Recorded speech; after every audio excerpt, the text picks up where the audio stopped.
Mark 4ஆம் அதிகாரம். இந்த 4வது அதிகாரத்தில் மொத்தம் 4 சம்பவங்கள் குறிப்பிடப்பட்டிருக்கு.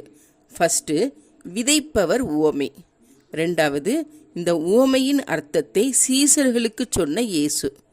3வது, தேவனுடைய ராஜ்யம் எதற்கெல்லாம் ஒப்பாயிருக்கிறது. 4வது, காற்றையும் கடலையும் அதட்டிய இயேசு. இப்படி 4 சம்பவங்கள் மார்க்கு 4ஆம் அதிகாரத்தில் குறிப்பிடப்பட்டிருக்கு. விதைப்பவர் உவமை. ஏசப்பா கடற்கரையோரமாக நின்று ஜனங்களுக்கு போதகம் பண்ணிக்கிட்டு இருப்பாங்க. ஏசப்பாவுடைய போதகத்தை கேட்கறதுக்காண்டி நிறைய ஜனங்கள் கூடி வந்துட்டாங்க. அதனால ஏசப்பா என்ன பண்ணுவாங்கன்னா, அந்த கடல்ல இருந்த ஒரு போட்டுக்கு மேலே ஏறி உட்கார்ந்து ஜனங்களுக்கு போதிக்கிறாங்க. சரியா? கடல்ல இருந்த ஒரு படகுக்கு மேலே ஏறி உட்கார்ந்து ஜனங்களுக்கு போதிக்கிறாங்க. அப்படி போதிக்கும் போது ஏசப்பா நிறைய உவமைகளை சொல்லி போதிக்கிறாங்க. உவமைகள்னா கதைகள். சரியா? கதைகளை சொல்லி போதிக்கிறாங்க. அதுல ஒரு உவமை தான் விதைப்பவர் உவமை. விதைக்கிறவன் ஒருவன் விதைக்க புறப்பட்டான். அவன் அப்படி விதைக்கச்சில சில விதை வழியருகே விழுந்தது. இந்த வழியருகே விழுந்த விதைய ஆகாயத்து பறவைகள் வந்து பட்சித்து போட்டதான். இந்த வழியருகே விழுந்த விதையை எது சாப்பிட்டுருச்சு? பறவைகள் வந்து சாப்பிட்டுருச்சு. சில விதை கற்பாறையில் விழுந்துச்சு. கற்பாறையில் மண் ஆழமாக இல்லாததுனால அந்த விதை சீக்கிரமாக முளைச்சிருச்சு.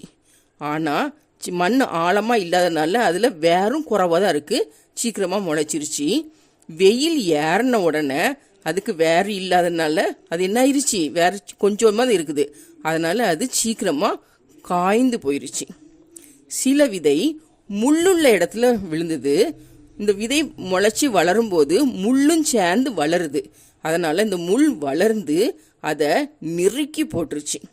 ஆனால் சில விதை நல்ல நிலத்தில் விழுந்துச்சு. இந்த நல்ல நிலத்தில் விழுந்த விதை ஓங்கி வளர்ந்து பயிராகி எப்படி பலன் தருதுன்னா 30, 60, 100 பலன் தந்தது. கேட்கிறதற்கு காதுள்ளவன் கேட்க கடவன் அப்படின்னு சொல்லி ஏசப்பா இந்த விதைப்பவர் உவமையை ஜனங்களுக்கு சொல்றாங்க. இயேசு எங்கே உட்கார்ந்து விதைக்கிறவன் உவமையை கூறினார்? படகில். அப்பொழுது ஜனங்கள் எல்லாரும் எங்கே நின்றார்கள்? கடற்கரையில். விதைக்கிறவன் ஒருவன் எங்கே புறப்பட்டான்? விதைக்க. அவன் விதைக்கையில் விதை எங்கெல்லாம் விழுந்தது? வழியருகே, கற்பாறை, முள்ளுள்ள இடம், நல்ல நிலம். வழியருகே விழுந்த விதையை பட்சித்து போட்டது எது?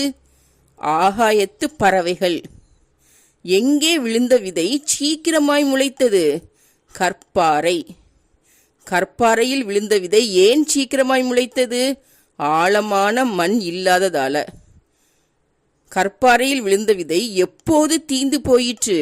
வெயில் ஏறின போது. கற்பாறையில் விழுந்த விதை ஏன் உலர்ந்து போயிற்று? வேர் இல்லாததால். செடியை நெருக்கி போட்டது எது? முள். எங்கே விழுந்த விதை ஓங்கி வளர்ந்து பயிரானது? நல்ல நிலம். நல்ல நிலத்தில் விழுந்த விதை எப்படி பலன் தந்தது? 30, 60, 100. யார் கேட்க கடவன் என்று இயேசு கூறினார்? கேட்கிறதற்கு காதுள்ளவன். அதுக்கப்புறம் ஏசப்பா ஜனங்களே அனுப்பி விட்டாங்க. சீசர்கள் மட்டும் ஏசப்பா கூட இருக்காங்க. அப்போ சீசர்கள் ஏசப்பா கிட்ட இந்த ஊமை குறித்து எங்களுக்கு விளக்கி சொல்லுங்கன்னு சொல்லி கேட்குறாங்க. அப்போ ஏசப்பா சீசர்கள்ட்ட சொல்றாங்க, தேவனுடைய ராஜ்யத்தின் ரகசியத்தை அறியும்படிக்கு உங்களுக்கு அருளப்பட்டிருக்கு. ஆனா புறம்பே இருக்கிறவர்களுக்கு இது எல்லாமே அவங்களுக்கு ஊமையாக தான் சொல்லப்படுது. ஏன் அவங்களுக்கு ஊமையாட்டு சொல்லப்படுதுன்னா, அவங்க குணப்படாத படிக்கும், அவர்களுடைய பாவங்கள் மன்னிக்கப்படாத படிக்கும், அவர்கள் கண்டும் காணாதவர்களாகவும் கேட்டும் உணராதவர்களாகவும் இருக்கும்படிக்கு அவங்களுக்கு ஓமையா சொல்லப்படுது. நீங்க இந்த ஓமையை கூட அறிந்து கொள்ளலைன்னா மற்ற ஓமையெல்லாம் எப்படி அறிந்து கொள்வீங்க அப்படின்னு சொல்லிட்டு ஏசப்பா அந்த விதைக்கிறவன் ஓமையுடைய அர்த்தத்தை சொல்றாங்க. விதைக்கிறவன் வசனத்தை விதைக்கிறான். சரியா? விதை எதை குறிக்கிறது? வசனம். விதைக்கிறவன் எதை விதைக்கிறான்? வசனத்தை விதைக்கிறான். எல்லாரும் அந்த வசனத்தை கேட்கறாங்க. ஆனா சிலர் என்ன பண்றாங்கன்னா, அந்த வசனத்தை கேட்கறாங்க. கேட்ட உடனேயே சாத்தா அவங்க இருதயத்துல இருந்து வசனத்தை எடுத்து போடுறான். இவங்க வழி அருகே விதைக்கப்பட்டவர்கள். அதுக்கப்புறம் சிலர் அந்த வசனத்தை கேட்டு சந்தோஷமா ஏற்றுக்கொள்றாங்க. ஆனா அவங்க தங்களுக்குள்ளே வேர் கொள்ளாததுனால கொஞ்ச காலம்தான் அவங்களால வசனத்துல நிலைத்திருக்க முடியும். ஆனா உபத்திரவம் துன்பம் இதெல்லாம் வந்த உடனே அவங்க சோர்ந்து போறாங்க, இடர் அடைகிறாங்க. இப்படிப்பட்டவங்க தான் கற்பாறை நிலத்தில் விதைக்கப்பட்டவர்கள். சிலர் என்ன பண்றாங்கன்னா வசனத்தை கேட்டு நிலைச்சு நிற்காங்க, கொஞ்ச நாள் நிலைச்சு நிற்பாங்க. ஆனால் உலக கவலை, ஐஸ்வர்யத்தின் மயக்கம், இச்சை இது எல்லாம் அவங்கள நெருக்கும் போது அவங்க பலன் கொடுக்க முடியாமல் போயிடுவாங்க. இவங்க தான் முள்ளுள்ள நிலத்தில் விதைக்கப்பட்டவர்கள். சிலர் என்ன பண்ணுறாங்கன்னா வசனத்தை கேட்டு அதை ஏற்றுக்கொண்டு 30, 60, 100 பலன் கொடுக்குறாங்க. இவங்க நல்ல நிலத்தில் விதைக்கப்பட்டவர்கள். விளக்கு தண்டுக்கு மேலே தான் வைக்கணும், சரியா? தண்டுக்கு அடியிலையோ மரக்காலுக்கு கீழேயோ கட்டில் கீழேயோ வைக்க மாட்டாங்க. மேலே வச்சாதான் எல்லாருக்கும் வெளிச்சம் கொடுக்கும். வெளியரங்கமாகாத அந்தரங்கமும் இல்லை, வெளிக்கு வராத மறைபொருளும் இல்லை. கேட்கிறதுக்கு ஒருவன் காதுள்ளவனா இருந்தால் கேட்க கடவன் சொல்லி ஏசப்பா சொல்றாங்க. தேவனுடைய ராஜ்யத்தின் ரகசியத்தை அறியும்படி யாருக்கு அருளப்பட்டது? இயேசுவின் சீசர்களுக்கு. யாருக்கு உவமைகளாக சொல்லப்படுகிறது? புறம்பே இருக்கிறவர்களுக்கு. விதைக்கிறவன் எதை விதைக்கிறான்? வசனத்தை. விதை எதை குறிக்கிறது? வசனம். யார் வழியருகே விதைக்கப்பட்டவன்? வசனத்தை கேட்டவுடன் சாத்தான் யார் இருதயத்திலிருந்து வசனத்தை எடுத்து போடுறானோ அவன். யார் கற்பாறை நிலத்தில் விதைக்கப்பட்டவன்? வசனத்தை சந்தோஷத்தோடு ஏற்றுக்கொண்டு கொஞ்ச காலம் மாத்திரம் நிலைத்திருந்து உபத்திரவம் துன்பம் வந்தவுடனே இடர் அடைகிறவன் கற்பாறை நிலத்தில் விதைக்கப்பட்டவன். முள்ளுள்ள இடத்தில் விதைக்கப்பட்டவன் யார்? உலக கவலை, ஐஸ்வர்யத்தின் மயக்கம், இச்சை இவைகளினால் நெருக்கப்பட்டு பலனற்று போகிறவர்கள். யார் நல்ல நிலத்தில் விதைக்கப்பட்டவர்கள்? வசனத்தை ஏற்றுக்கொண்டு 30, 60, 100 பலன் கொடுப்பவர்கள். வெளியரங்கமாகாத எது இல்லை, அந்தரங்கமும் இல்லை. வெளிக்கு வராத எது இல்லை, மறைபொருளும் இல்லை. ஏசப்பா ஜனங்களுக்கு இன்னும் அநேக காரியங்களை போதித்தாங்க. நீங்கள் எந்த அளவினால் அளக்கிறீர்களோ அந்த அளவினால் உங்களுக்கும் அளக்கப்படும். வசனத்தை கேட்கிற உங்களுக்கு அதிகம் கொடுக்கப்படும். உள்ளவன் எவனோ அவனுக்கு கொடுக்கப்படும், இல்லாதவனிடமிருந்து உள்ளதும் எடுத்து கொள்ளப்படும் அப்படின்னு சொல்றாங்க. சொல்லிட்டு தேவனுடைய ராஜ்யம் எதற்கெல்லாம் ஒப்பாயிருக்கிறது அப்படின்னு சொல்றாங்கன்னா, விதை முளைத்து பயிராகிறதற்கு ஒப்பாயிருக்கிறது.